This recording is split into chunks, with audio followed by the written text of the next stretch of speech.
సంగారెడ్డి జిల్లా కేంద్రంలోని doctor BR Ambedkar stadium అభివృద్ధికి 32 కోట్ల రూపాయల మంజూరు చేయాలని తెలంగాణ స్పోర్ట్స్ అథారిటీ చైర్మన్ శివసేనారెడ్డికి TPCC working president Jaggareddy, Telangana పారిశ్రామిక మౌలిక సదుపాయాల సంస్థ చైర్మన్ నిర్మలా జగ్గారెడ్డిలు స్టేడియంకు సంబంధించిన ప్రతిపాదనలు అందజేశారు.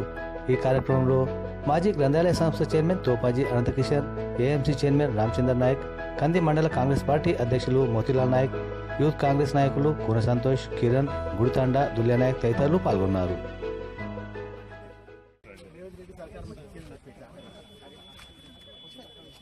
ఇప్పుడు మన స్పోర్ట్స్ చైర్మన్ శివసేనారెడ్డికి మన సంగారెడ్డి అంబేద్కర్ స్టేడియంలో స్టేడియం ఉంది కదా, కొన్ని ప్రతిపాదనలతోటి మనము స్పోర్ట్స్ చైర్మన్ గారికి ఇవ్వడం జరిగింది. ప్రధానంగా ఏంటంటే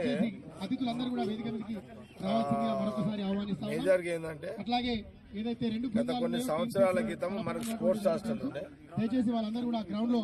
అవకాశం ఉంటే ఈసారి స్పోర్ట్స్ హాస్టల్ మళ్ళీ ఏర్పాటు చేయాలని, కొత్త బిల్డింగ్ కట్టాలని, అట్లాగే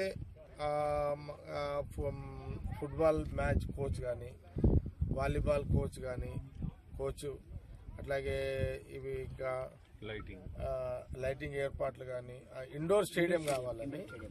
ఈ ఇండోర్ స్టేడియం చాలా పెద్దగా ఉండాలి.